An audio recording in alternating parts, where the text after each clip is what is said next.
الله من الشيطان الرجيم بسم الله الرحمن الرحيم ثم الصلاة والسلام على أشرف المرسلين وعلى آله وصحبه الأجمعين رب اشرح لي صدري ويسر لي أمري واحلل عقدة من لساني يفقه قولي عما بعد. Assalamu alaikum warahmatullahi wabarakatuh. Dada zangu katika iman, tutaendelea na darasa yetu, na leo hii nitazungumzia kuhusu tabasamu, ibada iliyosahaulika. Dada zangu katika iman, msingi wa uhusiano kati ya wanadamu yani unategemea kufahamiana, unategemea ushirikiano na unategemea maelewano.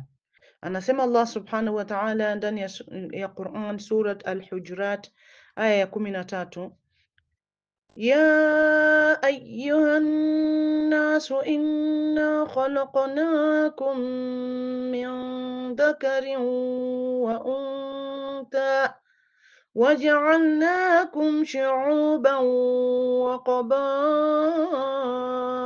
لتعارفوا إن أكرمكم عند الله أتقاكم. Enyi watu, hakika tumekuumbeni kutokana na mwanamume na mwanamke, na tumekufanyieni mataifa au tumekufanyieni mataifa na makabila ili mpate kujuana. Hakika aheshimiwayo zaidi miongoni mwenyu mbele ya Allah subhanahu wa ta'ala ni yule aliyemcha Mwenyezi Mungu zaidi katika nyinyi. Dada zangu katika iman, uhusiano wa Muislam na ndugu yake Muislam umejengeka juu ya huruma, umejengeka juu ya undugu, umejengeka juu ya kutendeana mema na tabia njema. Anasema Allah subhanahu wa ta'ala kadhalika katika Quran, Surat Al-Imran aya ya 103, واذكروا نعمة الله عليكم إذ كنتم أعداء فألف بين قلوبكم فأصبحتم بنعمته إخوانا. Na kumbukeni neema ya Allah subhanahu wa ta'ala iliyo juu yenu mlipokuwa maadui, naye akaziunganisha nyoyo zenyu, hivyo kwa neema yake mkawa nini? Mkawa ndugu. Dada zangu katika iman, kadhalika sahaba Ibn Umar radhiallahu anhu alimuhusia mwanawe kwa kumwambia, ewe mwanangu, uadilifu ni jambo jepesi sana, nayo ni kuwa na uso wa furaha, yani tabasamu na maneno ya upole. Dada zangu katika imani, ibada ya kutabasamu mbele ya Muislamu ni sadaka ambayo maskini na tajiri miongoni mwa Waislamu wanaweza kuitekeleza. Imepokewa kutoka kwa At-Tirmidhi kutoka kwa Abdullah bin Al-Harith ambaye amesema, ma raaitu ahadan akthar tabassuman min rasulillahi sallallahu alayhi wasallam, yani sijapata kumwona yeyote akitabasamu zaidi ya Mtume sallallahu alayhi wasallam. Wa fi sahih Muslim qala sallallahu alayhi wasallam, innakum lan tasuu nnasi biamwalikum faliyasuuhum minkum, yani bastal wajhi wa husnul khuluq. Na katika sahih Muslim amesema Mtume sallallahu alaihi wasallam, ikiwa huwezi kuwatosheleza watu kwa mali yako, basi waridhishe yani kwa uso wa furaha, yani kwa tabasamu. Waridhishe kwa uso wa furaha au kwa tabasamu na tabia njema. Dada zangu katika iman, tabasamu hilo ndilo ambalo lilimfanya sahaba Jarir bin Abdullahi radhiallahu anhu alione, alikumbuka, tabasamu hiyo ndio ilifanya sahaba Jarir bin Abdullahi radhiallahu anhu alione, alikumbuke na aridhike nalo kama zawadi kutoka kwa nani? Kama zawadi kutoka kwa Mtume sallallahu alaihi wasallam. Ndipo akasema, ma raani Rasulullahi sallallahu alaihi wasallam illa tabassama fi wajhi, rawahu al-Bukhari. Yani Mtume sallallahu alaihi wasallam hakuwahi kuniona isipokuwa alitabasamu usoni mwangu. Haya yamepokewa na Imam al-Bukhari. Dada zangu katika iman, tabasamu hii ya Mtume sallallahu alaihi wasallam ilikuwa muhimu zaidi kwa sahaba huyu Jarir radhiallahu anhu kuliko matakwa yake yote duniani, kwani dada zangu katika iman, tabasamu hiyo ya Mtume sallallahu alaihi wasallam ilikuwa yani usoni mwa Mtume sallallahu alaihi wasallam kila alipokuwa akikutana na watu, jambo ambalo yani lilipelekea yeye kuteka mioyo yani za watu katika umma wake na nafsi zao, yani kuweza kumpenda nani? Kumpenda Mtume sallallahu alaihi wasallam na kuwa pamoja nao. Dada zangu katika imani, kutabasamu ni kitendo cha ibada na sadaka. Imepokewa na At-Tirmidhi kuwa Mtume sallallahu alaihi wasallam amesema, atabasumu ala wajhi akhik sadaqa, yani tabasamu lako mbele ya ndugu yako yani ni sadaka. Dada zangu katika imani, ni mara ngapi tunapuuza ibada hii na ni mara ngapi tunafanya ubakhili na sadaka hii? Ikiwa Nabii Suleiman alayhi salam alitabasamu kwa chungu mdogo katika vale au katika bonde kubwa alipomsikia yani akiwatahadharisha watu wake yani kuhusu jeshi la huyu na Nabii Suleiman alayhi salam, alimsikia chungu akiwatahadharisha watu wake kuhusu jeshi ya Nabii Suleiman na jeshi lake, kama alivyosema Allah subhanahu wa ta'ala, au kama ilivyokuja ndani ya Quran Surat An-Naml aya ya 18, hatta idha atau ala wadi namli qalat namlatun ya ayyuhan naml يا أيها النمل ادخلوا مساكنكم لا يحطمنكم سليمان وجنوده وهم لا يشعرون فتبسم ضاحكا من قولها.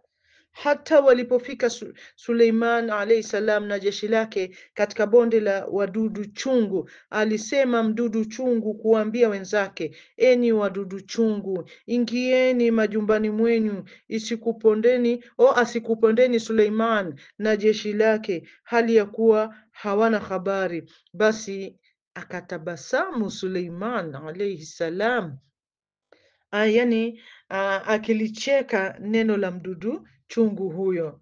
Dada zangu katika iman, kutabasamu ni jambo la ajabu sana. Ukimpa umpendaye tabasamu hiyo, atajisikia kuwa na furaha, na ukimpa adui atajutia kwa uadui wake, na ukimpa mtu yani usiyomjua inakuwa ni sadaka, na ukijipa mwenyewe utakuwa na nguvu zaidi. Dada zangu katika iman, tabasamu hufungua nafsi iliyojaa kutu na kutengeneza njia ya khair na mapatano baina ya watu na kutakasa nafsi kutokana na chuki na kinyongo. Zaidi ya hayo, dada zangu katika iman, tabasamu ni mlango wa wema, na mumin muislamu miongoni mwetu hutabasamu kwa watu wote, ikiwemo wazazi wake, jamaa zake, majirani, marafiki na kila mwanadamu aliyeumbwa na Allah subhanahu wa ta'ala. Kadhalika ana sehemu ya tabasamu lake.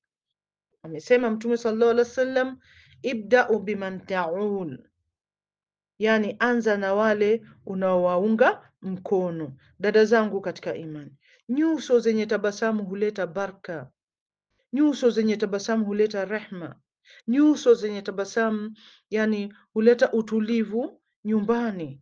Tabasamu, dada zangu katika imani, kati kadhalika ya wanandoa huchangia matatizo na kuyaondoa, na huchangia hasira na kuyaondoa, pia huchangia ugomvi na kutokomeza mbali. Ibn Hibban, mwanachuoni Ibn Hibban, Allah amrehemu, amesema kutabasamu ni chakula cha wanachuoni na sifa ya mwenye akili. kwa sababu tabasamu huzima moto wa ujeuri, pia ni kinga dhidi ya nini? Ya mchokozi, mja mchokozi.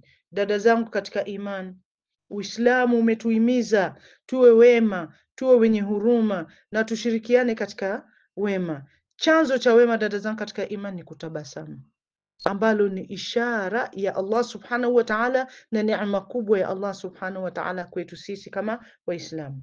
Kwa hivyo tabasamu letu mbele ya adui zetu, dada zangu katika imani, hufanya wahisi nguvu zetu na hukausha mizizi ya uadui nyoyoni mwao.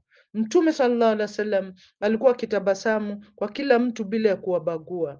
Kwa kufanya hivyo, alikuwa anatii amri ya Mola wake ya kuwa mpole na kuwa na adabu na kuwatendea watu wema. Kuyathibitisha haya, dada zangu katika imani, kuyathibitisha haya, anasema Allah subhanahu wa ta'ala katika Quran, Surat Al-Imran aya ya 159.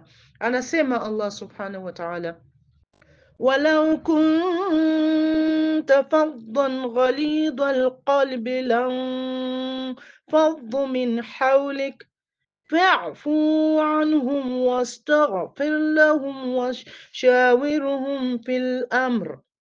Basi kwa sababu ya rehma itokayo kwa Mola wako umekuwa mpole kwao, ewe Muhammad, na kama ungekuwa mkali na mwenye moyo mgumu, bila shaka wangejitenga na wewe. Basi wasamehe na uwaombee msamaha kwa Mola wako na ushauriane nao katika mambo. Dada zangu katika iman, tabasamu la Mtume sallallahu alaihi wasallam kadhalika halikuwa nyumbani kwake tu na kwa maswahaba zake, bali hata kwa wale waliomchukia, kwani Aisha radhiallahu anha anasimulia kwamba mtu mwenye tabia mbaya na maneno machafu aliomba ruhusa ya kuingia kwa Mtume sallallahu alaihi wasallam. Akasema Mtume sallallahu alaihi wasallam, mpeni ruhusa, kwani yeye ni mtoto au ndugu mbaya. Alipoingia kwa Mtume sallallahu alaihi wasallam, yani Mtume sallallahu alaihi wasallam alitabasamu na akazungumza naye kwa upole. Aisha radhiallahu anha akamuuliza Mtume sallallahu alaihi wasallam kuhusu hilo, na Mtume sallallahu alaihi wasallam akamwambia, watu wabaya zaidi ni wale ambao watu wanajitenga nao ili kuepuka nini? Shari zao au maneno yao machafu. Imepokewa na hadithi hii imepokewa na Imam al-Bukhari na Imam Muslim. Dada zangu katika iman, pia Mtume sallallahu alaihi wasallam alitabasamu kwa maswahaba zake kwa tabasamu la kudhihirisha kuridhika kwake na matendo yao mara nyingi. Ni kiasi gani, dada zangu katika imani, sisi kama Waislamu tunahitaji kutumia mwongozo huu katika majumba yetu na kwa wale walio chini ya ulinzi wetu. Mfano mwema, dada zangu katika imani, tunaupata pale alipoumwa mtu mmoja na sahaba mmoja akamsomea Suratul Fatiha na akapona. Kisha yule aliyesomewa alipopona, akamzawadia aliyemsomea Suratul Fatiha kondoo, na aliyemsomea akakataa zawadi ile mpaka walipofika wote kwa Mtume sallallahu alaihi wasallam, na wakamhadithia Mtume sallallahu alaihi wasallam kuhusu tukio hilo, naye Mtume sallallahu alaihi wasallam akatabasamu na kusema, kumwambia yule aliyemsomea aliyesoma Suratul Fatiha, umefanya vizuri. Mwisho kabisa, dada zangu katika iman, namwomba Allah subhanahu wa ta'ala azifurahishe nyoyo zetu kama Waislamu na atengeneze hisia zetu hapa duniani na akhera, kwani yeye ndiye mlinzi na mweza wa kutekeleza hayo. Shukran jazila wa barakallahu fikum.